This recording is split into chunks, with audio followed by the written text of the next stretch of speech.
അടുത്തത് നമ്മൾ സംസാരിക്കാൻ പോകുന്നത് അൻവിന്റെ സ്കാം അക്യൂസേഷനെ കുറിച്ചിട്ടാണ്. നീയും തയ്ച്ചു വെച്ച ഒരു ബ്രേസിയർ ഞാനാ? നീ നിങ്ങളെന്ത് പ്രാന്തായി പറയുന്നത്? എനിക്കൊന്നും മനസ്സിലാവുന്നില്ല. മനസ്സിലായില്ല? മനസ്സിലാക്കി തരാം. ഡ്രേക്ക് റമോറെ അല്ലെങ്കിൽ അനന്തു സുൽജിത്ത് എന്ന് പറയുന്ന വ്യക്തി എന്റെ കയ്യിൽ നിന്ന് പൈസ പറ്റിച്ചിട്ടുണ്ട്, അവരുടെ കയ്യിൽ പൈസ പറ്റിച്ചിട്ടുണ്ട്. ചോദ്യം എന്താണെന്ന് വെച്ച് കഴിഞ്ഞാൽ മിന്നുന്നതെല്ലാം പൊന്നാണ്. ഹാഷിം എന്ന് പറയുന്ന ഒരാൾക്ക് ഞാൻ കുറച്ച് പൈസ കൊടുക്കാറുണ്ട്. അത് ഞാൻ ദുബായിൽ പ്രശ്നത്തിന് നടത്തുന്ന മേടിച്ചാണ്. പിന്നെ കൊടുക്കാൻ പറ്റില്ല, വിട്ടുപോയി. സുഹൃത്തായത് കാരണം ഞാൻ മനഃപൂർവ്വം ഡിലേ ആക്കിയ കുറച്ച് പ്രശ്നങ്ങളുണ്ട്. പിന്നെ സൂസൻ ചേച്ചി എന്ന് പറയുന്ന ഒരു ചേച്ചിക്ക് പൈസ കൊടുക്കാറുണ്ട്. പിന്നെ വിഷ്ണു എന്ന് പറയുന്ന ഒരു ഫോട്ടോഗ്രാഫിന് കുറച്ച് പൈസ കൊടുക്കാറുണ്ട്. പിന്നെ പറയുന്ന ഇതിൽ ഇത്രയും ഏകദേശം കൊടുക്കും. അക്ഷരം പറയുന്ന സുഹൃത്ത്, അങ്ങനെ 4 ആൾക്കാർ, ഇത്രയും ആൾക്കാർക്ക് ഞാൻ പൈസ കൊടുക്കാറുണ്ട്. സാറേ ഇവൻ കൊള്ളനാ? അല്ല കള്ളൻ. ഇവൻ കള്ളനാണെന്ന് എനിക്കറിയാം. സാർ ഏത് സ്റ്റേഷനിലെയാ? മൂലമുടി സ്റ്റേഷനിലെയാണോ? സെക്ഷലി അബ്യൂസ് ചെയ്തിട്ടുണ്ട് എന്നൊക്കെ പറഞ്ഞിട്ട് ഈ വരുന്ന ഒരുപാട് പേര് മെസ്സേജ് അയക്കുന്നുണ്ട്. ബഹുമാനപ്പെട്ട DGP എനിക്ക് പറയാനുള്ള ഒന്ന് മാത്രമാണ്, ഇവൻ കള്ളനാണ്, ഇവന്റെ തന്ത പെരും കള്ളനാണ്. അങ്ങനെയുള്ളവരുടെ വാക്ക് വിശ്വസിക്കരുത്. ഒരുപാട് തവണ ഇവരുടെ വിളിച്ചിട്ടാ മോനെ അത് ഒന്ന് ഗൂഗിൾ പേ ചെയ്താടാ, കുറച്ചല്ലേ ഉള്ളൂ പൈസ നായിക്ക് എന്ന് ഞാൻ ഒരുപാട് തവണ എൻ്റെ അടുത്ത് പറഞ്ഞു. അപ്പോഴല്ല ഇവൻ എന്റെ അടുത്തും പറഞ്ഞ സെയിം ഡയലോഗ്. അത് ഗൗരി ചേച്ചി അയച്ചു തരും, ഗൗരി ചേച്ചി തരും, ഗൗരി ചേച്ചി തരും. ഒന്നിനും വിശ്വസിക്കാൻ കൊള്ളില്ല. വിശ്വസിച്ച് കൂടെ നടക്കുന്നവരാ ചതി കാണിക്കുന്നത്.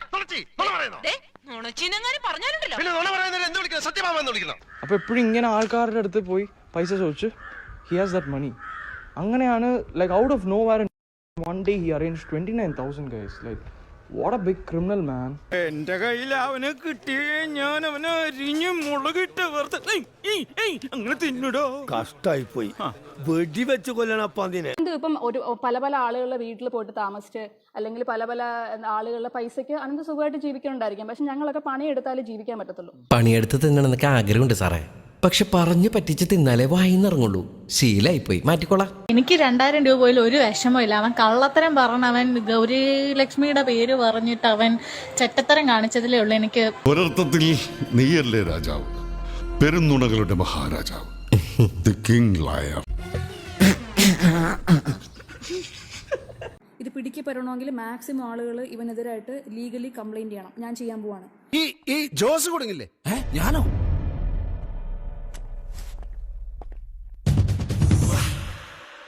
നീയും കൊടുക്കും. എനിക്ക് പറയാനുള്ളത് ഇത്രേ ഉള്ളൂ. അവന്റെ എക്സ്പ്ലനേഷൻ ഒന്നും ഇനി നമുക്ക് ആർക്കും ഇവിടെ കേൾക്കേണ്ട ആവശ്യമില്ല. മര്യാദയ്ക്ക് ആ കൊച്ചിന്റെ കാശ് കൊടുക്കണം.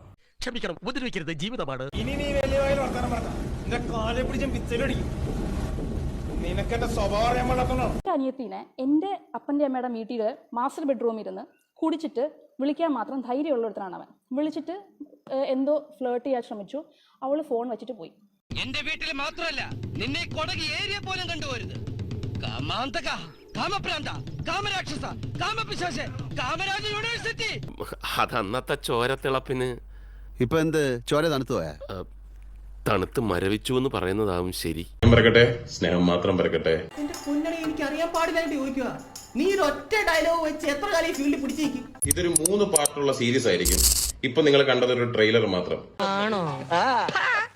ഇനി ഞാനിവിടെ നിന്ന് ഡയലോഗ് പറഞ്ഞ കരഞ്ഞു പോകും. ഉസ്മാനെ രക്ഷപ്പെട്ടോ.